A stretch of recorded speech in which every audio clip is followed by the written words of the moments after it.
नमस्कार दोस्तों साथियों। यह मृग नाभि कस्तूरी बसे, मृग ढूंढे बनमाही, ऐसे घट घट राम हैं जिनको जानत नाही। प्रभु मर्यादा पुरुषोत्तम श्री राम पुरुषों में जो उत्तम कहे जाते हैं उसे कहते हैं पुरुषोत्तम। मानव के जीवन में सबसे बड़ा मूल धन है पुरुषार्थ। पुरुषार्थ प्राप्त करने के लिए आपसी विचार संगठन की अति आवश्यकता है। यह संसार जगत में ऐसा देखा जा रहा है कि स्त्री का दुश्मन स्त्री बना है और पुरुष का दुश्मन पुरुष है। यह मन में दुष्प्रति विचार परिवर्तित होने के ही कारण ऐसा हो रहा है। यह हुस्न भरी दुनिया में हुस्न का खरीदार नहीं है, नफरत बेचने जाता हूं तो बाजार नहीं है। एक दूसरे की मोल अदब कदर करना नहीं जानते हैं।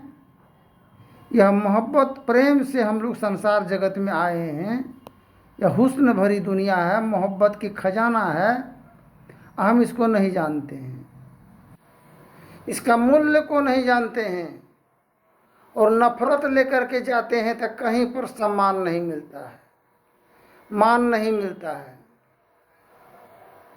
मिर्गा के समान दर बदर भटक रहे हैं शांति प्राप्त करने हेतु, किंतु शांति प्राप्त करने का प्रेरणा मनुष्यों के हृदय में स्वाभाविक ही है। प्राचीन काल में ऋषियों ने इसी प्रेरणा से प्रेरित होकर इसकी खोज की, इसकी प्राप्ति के विचारों को उपनिषद वर्णन किया है। तो यह विचार संत महापुरुष जगत में लाए, जन जीवन मानव के कल्याण हेतु,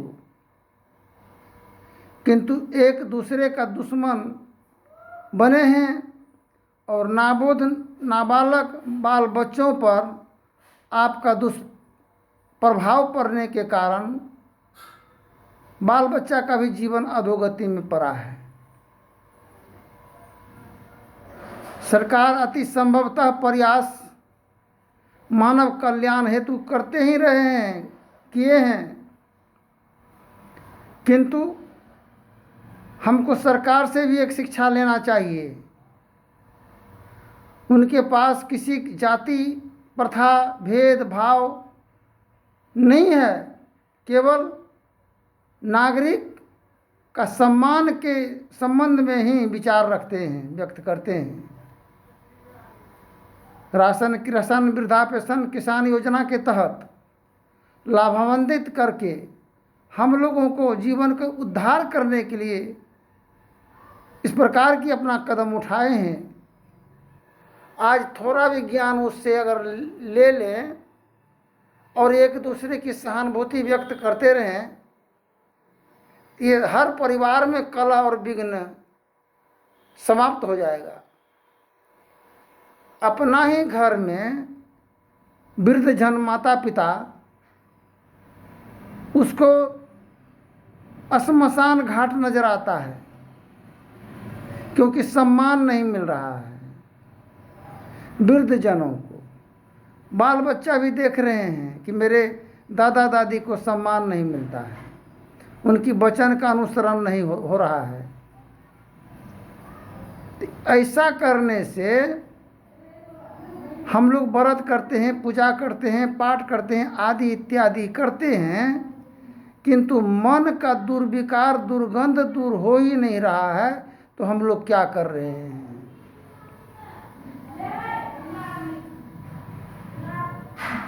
तो जब जलती रही थी रोशनी अंधेरा बरस रहा था, बुझा गई जब रोशनी तो कयामत गुजर रही है।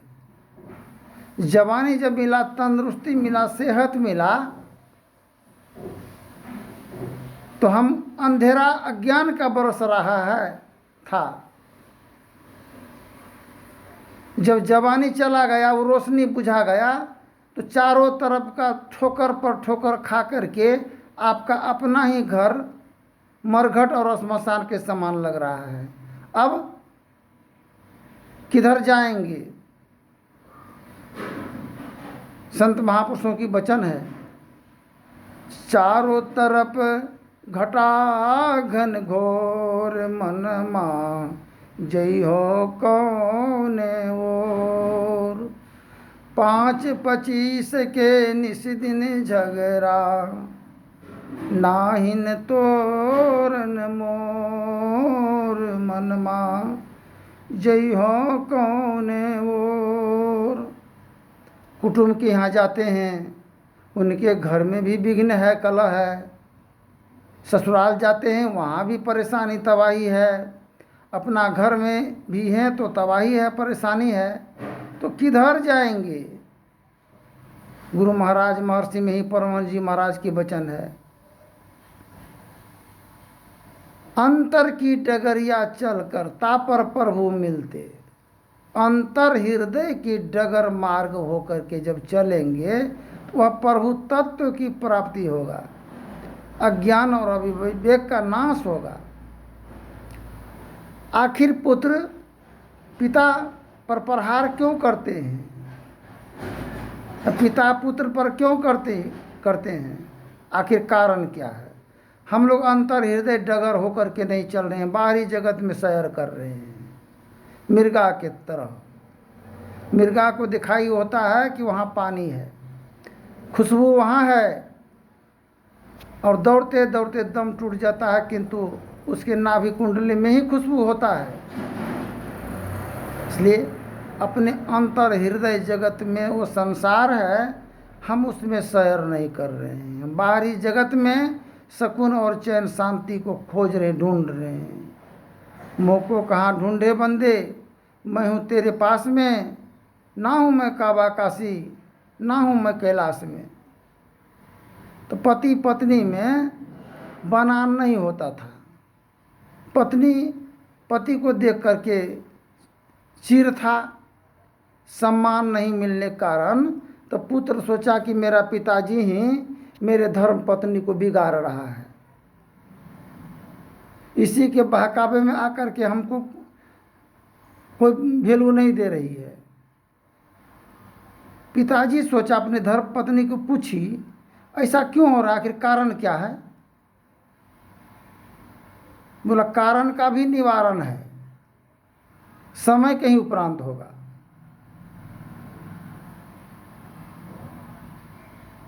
समय व्यतीत होते गया। एक दिन पिता पुत्र में आपसी विचार वार्तालाप में पिता कहते हैं कि देखो, तुम अकारण ही उलझन खड़ा करते हो। माता पिता देवता और भगवान के समान हैं, आप उन पर तुम अनादर व्यवहार करते हो।